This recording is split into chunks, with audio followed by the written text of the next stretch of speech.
Indonesia adalah negeri yang dibangun dari perjuangan panjang dan penuh dinamika. Setelah merdeka, bangsa ini berupaya mencari bentuk terbaik dalam menjalankan demokrasi. Namun, perjalanan tidak selalu mulus. Pada masa demokrasi terpimpin, konflik politik meningkat, ekonomi melemah, dan rakyat hidup dalam ketidakpastian. Ketegangan antara kekuatan nasionalis, agama, dan komunis semakin memanas. Situasi ini akhirnya membawa Indonesia memasuki salah satu periode paling menentukan dalam sejarah peralihan dari Orde Lama menuju Orde Baru. Inilah kisah tentang bagaimana Indonesia berusaha bangkit dari krisis, menata kembali stabilitas, dan mencari arah baru bagi masa depan bangsa. Sebelum kita memasuki pembahasan utama, mari kita lihat sejenak bagaimana Indonesia berada pada masa peralihan penting dari Orde Lama ke Orde Baru. Masa ini menjadi titik balik yang menentukan arah politik, ekonomi, dan kehidupan bangsa. Inilah fase perubahan besar yang akan kita bahas lebih lanjut. Berikut ini saya akan menjelaskan peralihan dari Orde Lama menuju Orde Baru. Pada pertengahan 1960-an, pemerintahan Soekarno mengalami krisis ekonomi dengan inflasi lebih dari 650%. Produksi menurun dan politik tidak stabil akibat konflik Partai Komunis Indonesia dan militer. Ketegangan memuncak pada saat peristiwa G30 SPKI 1965 yang menewaskan 7 perwira TNI Angkatan Darat, yaitu ada Letnan Jenderal Ahmad Yani, Mayor Jenderal Mastirto Darmo Haryono, Mayor Jenderal Siswondo Parman, Mayor Jenderal Raden Suprapto, Brigadir Jenderal Sutoyo Siswomiharjo, Brigadir Jenderal Donald Ishak Panjaitan, Letnan Satupire Tendean. Setelah peristiwa itu, Soeharto mengambil alih komando dan menuduh PKI sebagai dalang. Dalam suasana genting, Soekarno mengeluarkan Super Semar pada 11 Maret 1966 yang memberi wewenang kepada Soeharto untuk memulihkan keamanan, membubarkan PKI, dan memperkuat kontrol pemerintahan. Pada sidang umum MPRS 1967, mandat Soekarno dicabut dan Soeharto menjadi pejabat presiden, lalu dilantik sebagai presiden pada 27 Maret 1968, menandai berakhirnya Orde Lama dan akhirnya Orde Baru. Kebijakan sosial Orde Baru dan dampaknya. Pada masa Orde Baru, pemerintah melakukan berbagai kebijakan sosial untuk meningkatkan kesejahteraan rakyat, mulai dari program keluarga berencana, pembangunan pendidikan, kesehatan, infrastruktur, dan kehidupan masyarakat pada masa Orde Baru. Orde Baru dipimpin oleh Presiden Soeharto sejak tahun 1966. Pada masa ini, pemerintah menekankan stabilitas sosial, keamanan nasional, dan pembangunan sebagai landasan utama untuk meningkatkan kesejahteraan masyarakat. Pemerintah Orde Baru menjalankan program keluarga berencana secara besar-besaran untuk mengendalikan pertumbuhan penduduk melalui slogan 2 anak cukup, posyandu, dan penyuluhan KB. Program ini dianggap berhasil menurunkan angka kelahiran serta meningkatkan kesehatan ibu dan anak. Kebijakan membangun banyak SD Impres untuk memperluas pendidikan dasar berdampak pada meningkatnya angka milik huruf. Semakin banyak anak bisa sekolah sampai desa-desa, dan kualitas sumber daya manusia ikut meningkat. Kebijakan membangun jalan, desa, pasar, dan jembatan bertujuan memperbaiki fasilitas umum, dan dampaknya membuat mobilitas masyarakat lebih mudah. Konektivitas antar wilayah makin lancar, serta kegiatan ekonomi masyarakat semakin berkembang.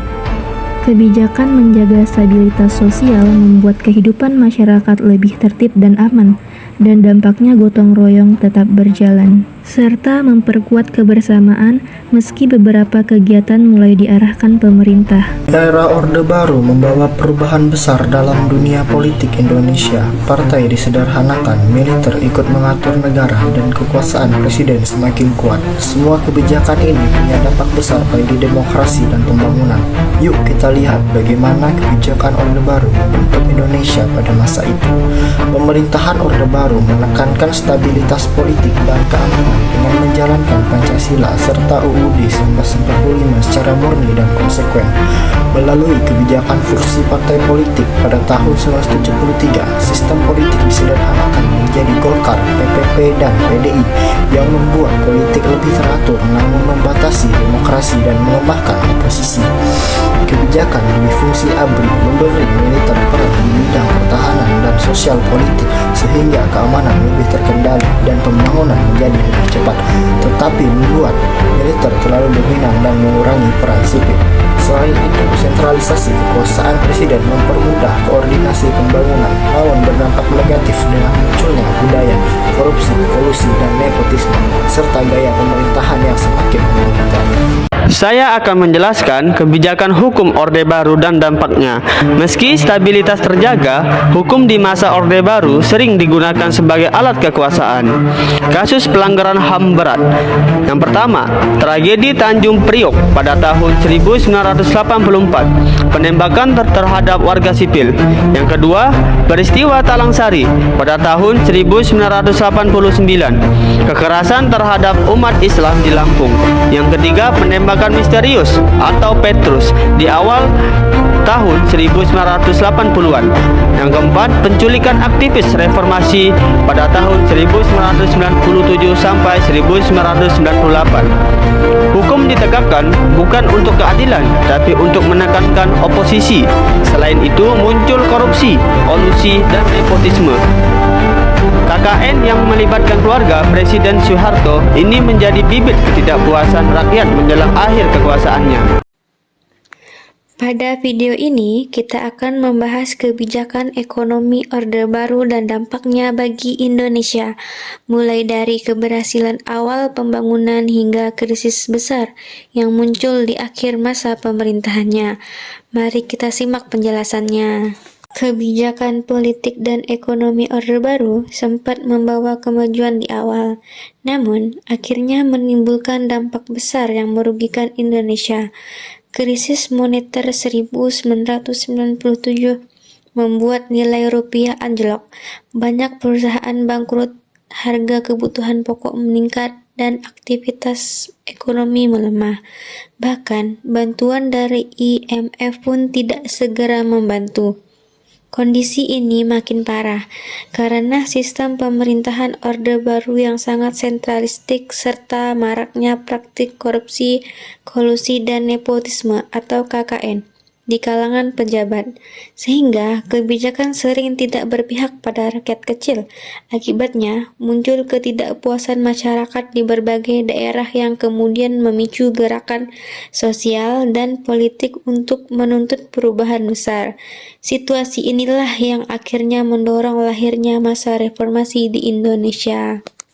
Pada tahun 1997, Indonesia dilanda krisis moneter Asia. Nilai tukar rupiah anjlok dari Rp2.500 menjadi 15.000 per dolar Amerika Serikat. Harga kebutuhan pokok melonjak, banyak perusahaan tutup, dan pengangguran meningkat. Di saat rakyat kesulitan, korupsi di kalangan elit makin meluas. Mahasiswa di berbagai daerah menuntut reformasi total, menolak KKN, menuntut amandemen Undang-Undang Dasar 1945, dan menghapus dui fungsi ABRI.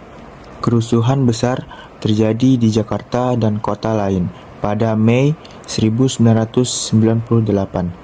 Tekanan datang dari rakyat, mahasiswa, dan tokoh politik. Akhirnya pada 21 Mei 1998, Presiden Soeharto mengumumkan pengunduran dirinya. Pasal 9 Undang-Undang Dasar 1945.